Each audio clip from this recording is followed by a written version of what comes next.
जन्म जन्म के पुण्य फले आओ सब हम प्रयाग कुंभ चले। माघ मकर रवि गति जब होए तीर्थपति आए सब कोई। पूरे विश्व को जो ये हमारा आप हठ योग से जोड़ रहे हैं, ये अपना अपना भाव है, ये प्रेरणा मिलती है भगवान की तरफ से। ये निरंजनी अखाड़ा एक ऐसा है जहाँ पे आपको well educated engineer doctor doctorate किए हुए महात्मा मिलेंगे। मन की बात है, मन का भावना है, मन को जैसी प्रेरणा मिली हमने मन को वैसा ही ढाल लिया। अनादि भवंती भूतानि पर्जन्यो अनुसंभवा यज्ञादि भवन्तो पर्जन्यो यज्ञ कर्म समुद्भवा। कोरोना काल में जिनकी किडनीज के ऊपर प्रॉब्लम आई, लीवर फेलियर, किडनी फेलियर, तो हमने उनके लिए जब यज्ञ किया और 15 दिन में जो किडनी और जो लीवर है वो रिवर्स हुए हैं। महाराज जी क्या कहेंगे आप, महाकुंभ नगर की जो आभा है वो सभी को अपनी ओर खींच रही है, ऐसा लगता है कि कोई चुंबक है जो पूरे विश्व को खींच रहा है। क्या कहना चाहेंगे महाकुंभ नगर की व्यवस्थाओं को लेकर के, महाकुंभ नगर को लेकर के, और जो देश के कोने कोने से, विश्व के कोने कोने से आ रहे हैं श्रद्धालु उनके लिए? तपोनदी पंचायती अखाड़ा श्री निरंजनी में आपका स्वागत है। अभी अभी आपने हमारे जो सचिव हैं, अखाड़ा परिषद के अध्यक्ष हैं नरेंद्र पुरी जी, उनसे आपने बात करी है और उन्होंने आपको सारी डिटेल में बताया। देखो, माघ मकर रवि गति जब होए तीर्थपति आए सब कोई। जैसे ही मकर संक्रांति से सूर्य जो है वो उत्तरायण में और मकर स्वयं अपने घर की राशि में प्रवेश कर चुके हैं और इस दिन के लिए भीष्म पितामह जी ने 18 दिन तक तीरों की शैया पर शयन किया, क्योंकि सूर्य दक्षिणायन थे, गोलाकार में घूमते हुए जिस मकर राशि का इंतजार करने पर ही भीष्म पितामह ने अपने इस सबे इच्छा मृत्यु का उनको वरदान था। और महाकुंभ के लिए, महापर्व के लिए तो हम सिर्फ यही कहेंगे कि 12 साल में एक पूर्ण कुंभ होता है और जहाँ पे 12 बार ये कुंभ हो चुका है, तो 144 वर्ष का ये महापूर्ण कुंभ का योग बना है। और इस योग के लिए हम तो यही कहेंगे कि आप आध्यात्मिक रूप से, मानसिक रूप से, हमारे यशस्वी मुख्यमंत्री योगी आदित्यनाथ जी ने, हमारे यशस्वी प्रधानमंत्री नरेंद्र भाई मोदी जी ने डिजिटल कुंभ का जो शुरुआत करी है, उससे पूरे विश्व के कोने कोने में वासुदेव कुटुंबकम का जो संदेश गया है, मैं यही कहूँगा कि ये कुंभ अमृत कुंभ है, अमृत स्नान है। अमृत का मतलब ये है कि जब ब्रह्मा जी के कमंडल से निकलती हुई गंगा जी भगवान विष्णु के चरणों को धोती हुई शिव की जटाओं से होकर के सुमेरु पर्वत पर गिर करके त्रिपद गामिनी होकर के बही है, तो ऊपर आकाश में मंदाकिनी, नीचे गंगा, पाताल में, तो एक टाइम पर देव, मानव और दानव उस प्लेनेट के उस योग में स्नान करते हैं। दूसरी बात, हमारे यहाँ पर ये कहा गया है कि 33 करोड़ देवी देव, 33 करोड़ नहीं है, 33 कोटि, 33 तरह के देवी देव हैं और ये प्रयाग का ही प्रभाव है, जिसको तुलसीदास जी कहते हैं कि कह ना सकूं प्रयाग प्रभाव। इसका प्रभाव शब्दों में वर्णित नहीं हो सकता। इस अनुभूति को हम ओरिएंटेशन में और अपने उसमें नहीं दे सकते हैं, शब्दों में नहीं बता सकते हैं, क्योंकि आज शुरू से ये चला आ रहा है कि तीर्थ जो प्रयाग जो है वो तीर्थों का राजा है।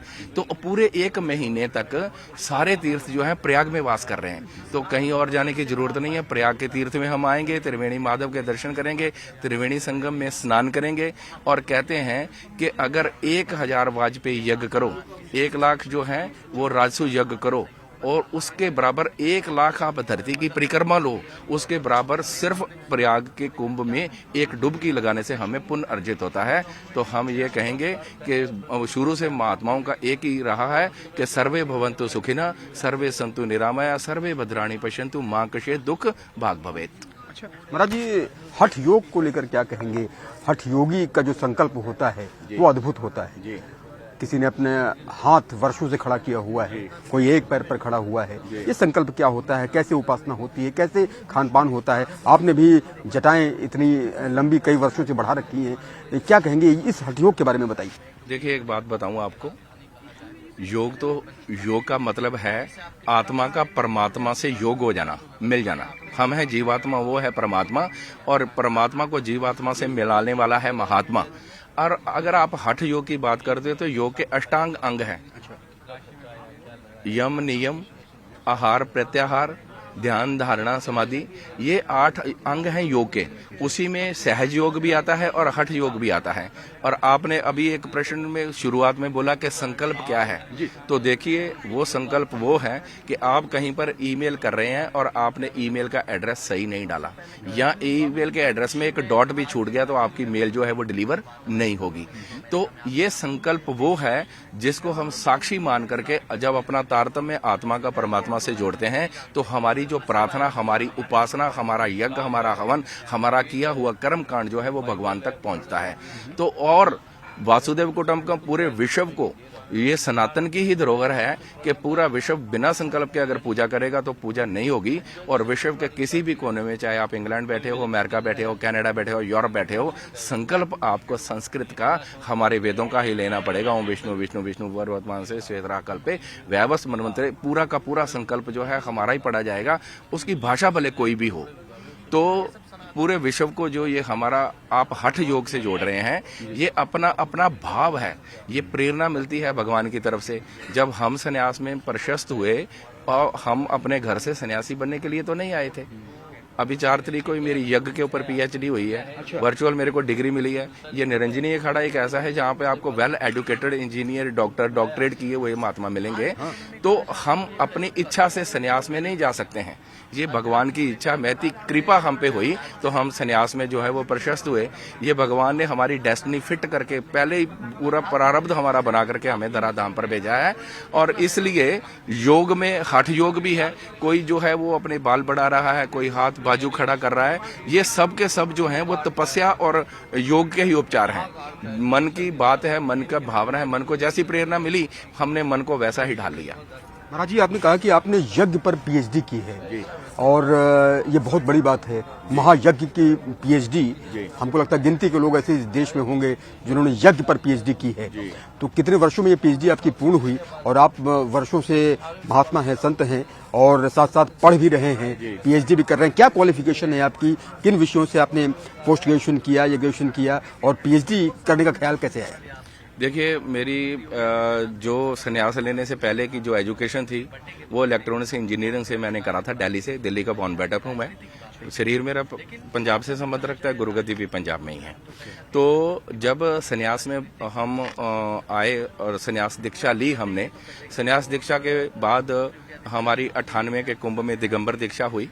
दिगंबर दीक्षा के बाद जब हमने इस पे शोध करना शुरू किया कि जब हम दिगंबर जो हैं वो दिगंबर अवस्था में भस्मीभूत होकर के धूनी तपते हैं, तो उसी यज्ञ से मेरे को फिर प्रेरणा मिली और गुरुजनों का सानिध्य मिला।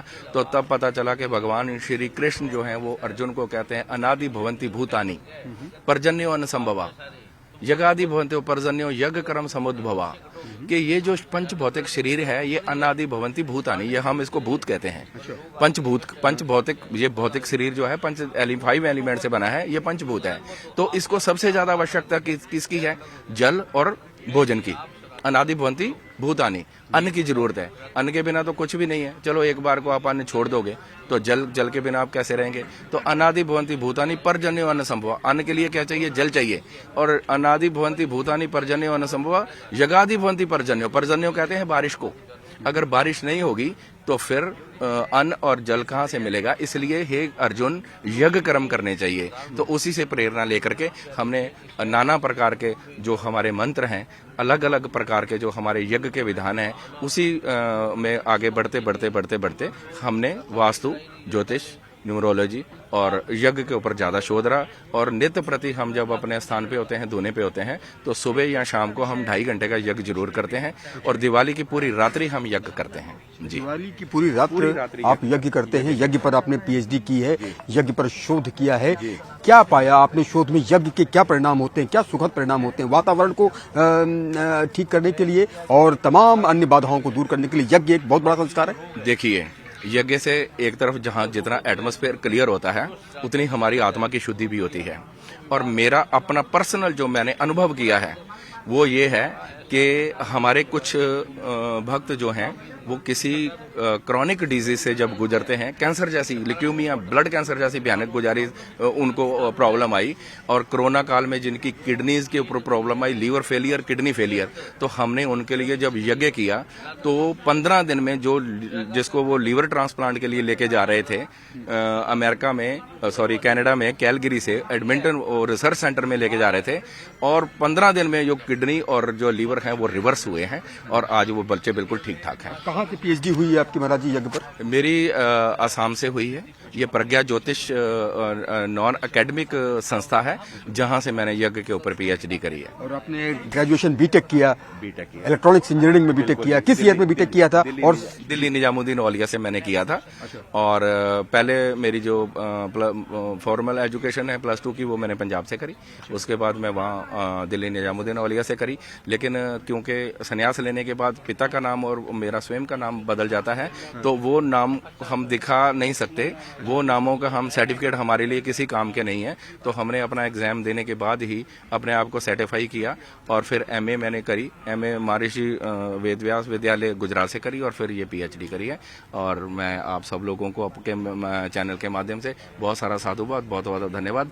आइए, जन्म जन्म के पुण्य फलें, आओ सब हम प्रयाग कुंभ चले। महाराज जी, एक आखिरी सवाल मैं पूछना चाहता हूँ। आपने बीटेक किया, आपने पोस्ट ग्रेजुएशन किया, आपने पीएचडी की, आपने +2 इंग्लिश मीडियम से पढ़ा, संन्यास आपने धारण किया ग्रेजुएशन के बाद, या फिर संन्यास आप पहले ही धारण कर चुके थे? नहीं, मैं ग्रेजुएशन के बाद ही संन्यास ग्रहण किया, लेकिन मैं अपने गुरुजी के संपर्क में शुरू से था।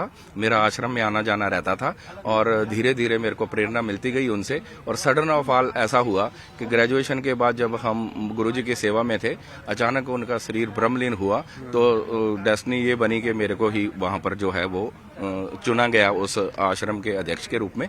तो तब फिर मैंने जो है वो संन्यास, पहले ब्रह्मचारी दीक्षा में थे, फिर हमने जो है वो संन्यास दीक्षा ग्रहण। कितने वर्ष हो गए आपको संन्यास धारण किए? मैंने 96 में संन्यास धारण किया था। कुंभ की महिमा निराली है। अभी आईआईटी से ग्रेजुएट संत बने हैं, और आपने पीएचडी कर रखी है, पीएचडी करने यज्ञ पर पीएचडी की है, पोस्ट ग्रेजुएशन किया है, तो कुंभ में एक से एक ज्ञानी है। जी, मैं 98 से ही हर कुंभ में शामिल होता हूँ, और 2010 के बाद अगर आप कुंभ का कोई भी किसी भी सोशल नेटवर्क मीडिया पे जाएंगे तो आपको ये शक्ल जरूर नजर आ जाएगी। तो कुंभ की महिमा निराली है, इसीलिए सब लोग आकर्षित होते हैं। हम भी हर बार सोचते हैं कि हमने बहुत कुंभ कर लिए, अब हमें थोड़ा विश्राम और अपने ध्यान अवस्था में ज्यादा रहना चाहिए। लेकिन कुंभ का आकर्षण ऐसा है कि हमारे मित्रगण महात्मा भी कहते हैं कि रह ना पाओगे, और वास्तविकता ये है कि हम रह ही नहीं पाते हैं। कुंभ एक ऐसी महत्ता है, क्योंकि कुंभ बनता है जल से, और पात्र के बिना जल नहीं रुक सकता, जल के बिना कुंभ नहीं हो सकता। कुंभे बदा जल रहे, जल बिन कुंभ न हरे, और ज्ञान का बदा मन रहे, गुरु बिन ज्ञान न होए। जब तक अज्ञानता है तब तक इस महात्म को कोई समझ नहीं सकता। जब उनको ज्ञान होगा तो वो इस महात्म्य को जरूर समझेंगे, और जो एक बार कुंभ की लीला को देख लेता है वो फिर इससे अछूता या दूर नहीं रह सकता। क्या शुभ नाम? स्वामी भूपेंद्र गिरी। स्वामी भूपेंद्र गिरी जी महाराज, जिन्होंने बताया कि किस तरह से उनके जीवन में ये बदलाव आया। +2 इंग्लिश मीडियम से पंजाब से, graduation BTech electronics engineering, post graduation, और उसके बाद यज्ञ पर पीएचडी। वाकई में कुंभ की महिमा निराली है, अद्भुत है, अलौकिक है, दिव्य है, भव्य है।